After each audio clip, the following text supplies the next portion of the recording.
strong yet pangalan palang matibay na. Dumaan sa unos pero di kailanman natibag na. Tadhana'y malupit, parang bagyong nanalasa. Pero ako'y nakatayo pa rin, di napatalo sa problema. Luha sa gabi, ngiti sa umaga. Sa likod ng kamera may pusong may tama. Halo-halo ang content, halo-halo ang kwento. Buhay ko Welcome to my channel mga people. Nasaya, may vlog na seryo. People, may paraan kaming bago kami magtanim ng luya. Ito ang paraan namin dito sa bukid sa pagtatanim ng luya. Well, ilagay mo muna namin dito sa isang tray na may tubig at saka pagkatapos nito mga people na nalagyan na, takpan namin ang wipes. Tsaka ito, diligan namin ito. Tinakpan namin. Yun lahat. Tsaka diligan namin ito. Lagyan namin ng tubig. After 1 week yun mga people, mayroon ang tumutubo nito. O tingnan nyo. Mayroon ang sumisibol sa bawat isa ng mga luya. Ito ang mga bakit. O ito ang mga pinuputol naming mga galon. Tingnan nyo, mayroon itong nilalagay namin at saka yung mga sako. Tingnan nyo mga people ang ginagawa namin. Pagkatapos yun mga people, lagyan namin ng soil mix with has and cow dung, yung mga dumi sa baka at saka yung mga has ng mga palay doon namin kunin sa palayan. Yun, at imimix namin ng sa soil. Pagkatapos na mamimix na namin, ilagay namin lahat dyan bago namin itanim ang mga ginger, yung mga luya mga people. Ito ang ginagawa namin. Nagmimix kami ng soil nga na mayroon itong mga rice husk ng mga at saka dumi ng cow, yung cow dung ba, yung dumi ng baka. Lagyan namin bawat sako nito nasa loob ng mga bakit na nilalagyan doon itong mga sak. Pagkatapos nito ay anuhin namin, itanim itong mga luya. Ito, ready na namin itanim itong mga luya. Tingnan nyo, mayroong sumisibol. Iyon mga people. Ilagay namin dito sa bawat sako. Maganda yun mga people. Alam nyo mga people, ang ganda nito pag mayroon namin ilalagay. So nice. Very good. Tingnan nyo mga people, ito ang ugat ba? Ugat na sumisibol. Oh yes. Ito ang maganda. Ito, lagyan namin ng mga damo-damo yung ibabaw. Sumisibol yun. Maganda pag sibol ng mga luya. Diligan namin. After 15 days mga people, may dahon ng tumutubo itong luya. Meanwhile, Ito na mga people, after 15 days, di ba? Maganda na, mayroon na, malaki na ang dahon o tumutubong sa luya. At saka, after 40 days mga people, ito na. Di ba? Wow! Maganda nang tingnan ang luya. Masagana ito, mataba. At mayroon pa kaming gagawin mga people, magdurog kami ng eggshells ng mga manok. At ilagay namin sa puno nito itong mga puno ng mga ginger ba, itong mga luya. Dito namin ilagay na maganda. Tsaka after 80 days, lumalago na yung mga luya. O ito, lumalago na sila. Ito, di ba maganda? Tingnan ang mga dahon, mataba.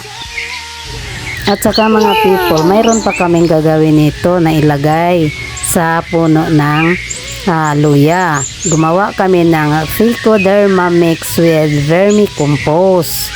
Ilagay namin ito, i-mix namin, hahaluin namin, saka ilagay nito, ito ang gagawin namin. Ito, diba? Pagkatapos mamimix na lahat yun, ilagay namin sa mga puno, bawat sako ng nilalagay namin mga luya. Tumutubo sila, maganda, masagana ang kanilang pagtutubo. Nito, gumugro sila. Yun, mataba yun silang mga luya. Diba mga people? Tingnan nyo ang ginagawa namin. Nice. Malusog ang aming itinanim na mga luya. Yes. Tsaka mga people, mayroon pa kami pagkatapos nyon, mayroon pa kaming ilagay noon. Lagyan namin ng mga, kumuha kami ng mga damo-damo, ilagay namin doon sa ibabaw, sa puno ng luya. Ito, magkuha kami ng mga damo-damo.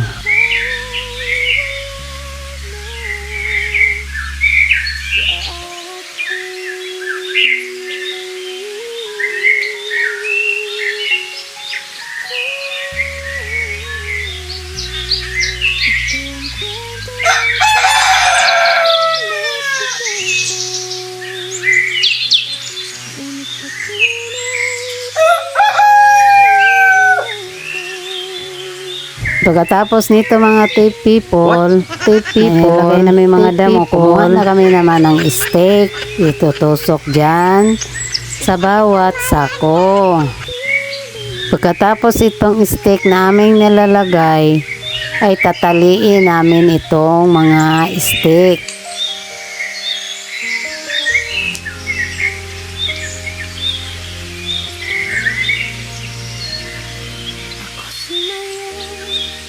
Isang pusong bago sa damlaban. Alam niyo mga people, after 4 months, ang ganda nitong tingnan yung mga tinanim namin na luya.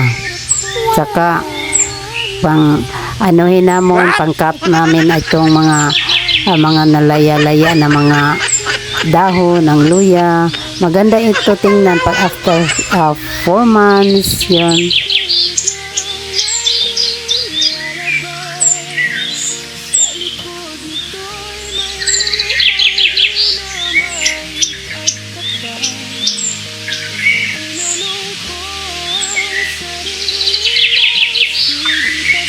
Ito na, 4 na buwan na ang lumipas. Kunin namin itong mga na dry leaf basa sa mga luya.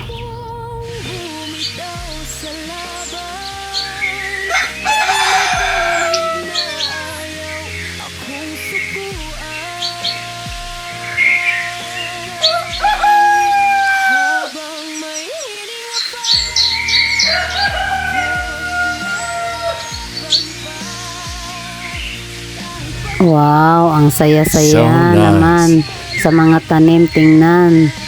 Maganda ang halamang luya. Mataba ito. Oh yes. After 6 months, super ganda na. Ito na mga people, ang laki-laki na nila. Pwede nang anihin, 6 months na later, 6 na buwan nang lumipas. Ito na ang resulta sa mga tanim naming luya. Very good. Pwede na namin anihin, pwede na namin kunin yung mga stick at saka anihin namin. Ito na, anihin namin. Tingnan namin ang laman nito.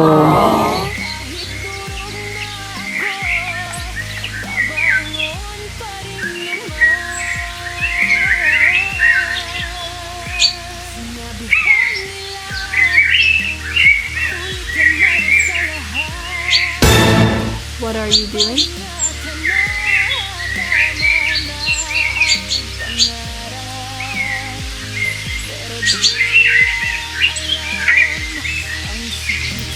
di ba? Ito na.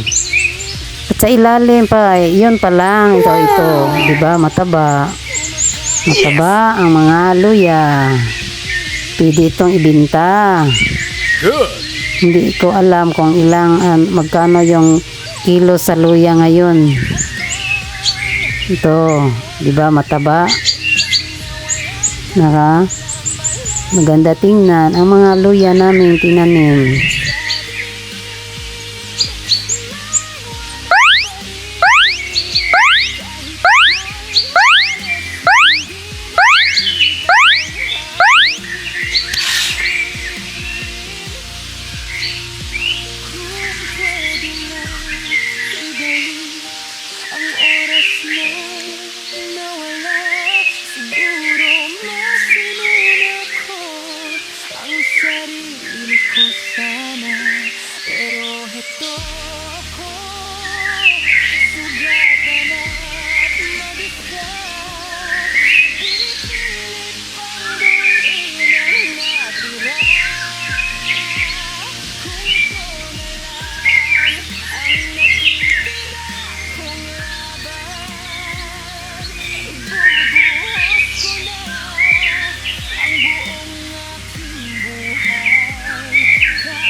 Ibubuhos namin yon na ang mga laman doon sa ilalim. Ibubuhos namin itong mga sako.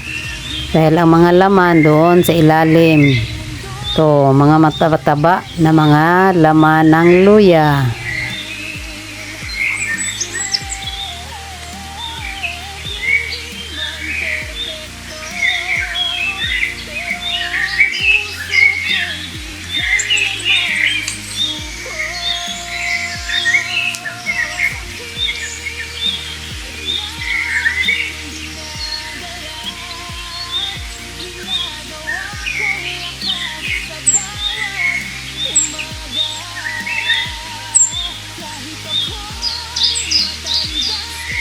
Hugasan namin ito.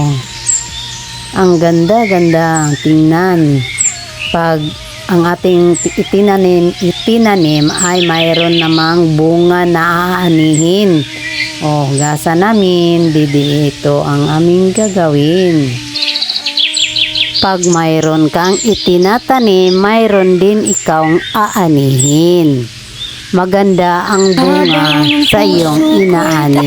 Ito ang resulta, mga people. Worth it naman ang pagod nyo pag makita na nyo ang bunga. A few moments later.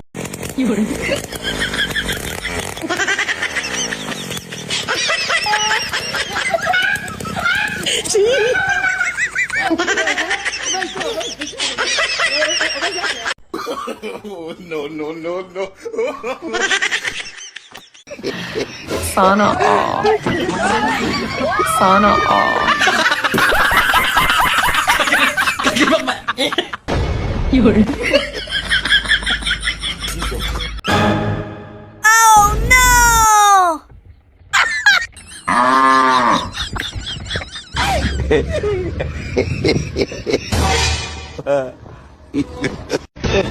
Oh my God!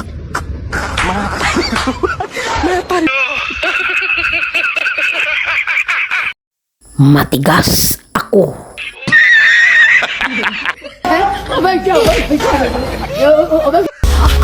Thanks for watching, mga people. Please don't forget to subscribe, like, and share, comment my videos, mga people. Take care you always. God bless you all.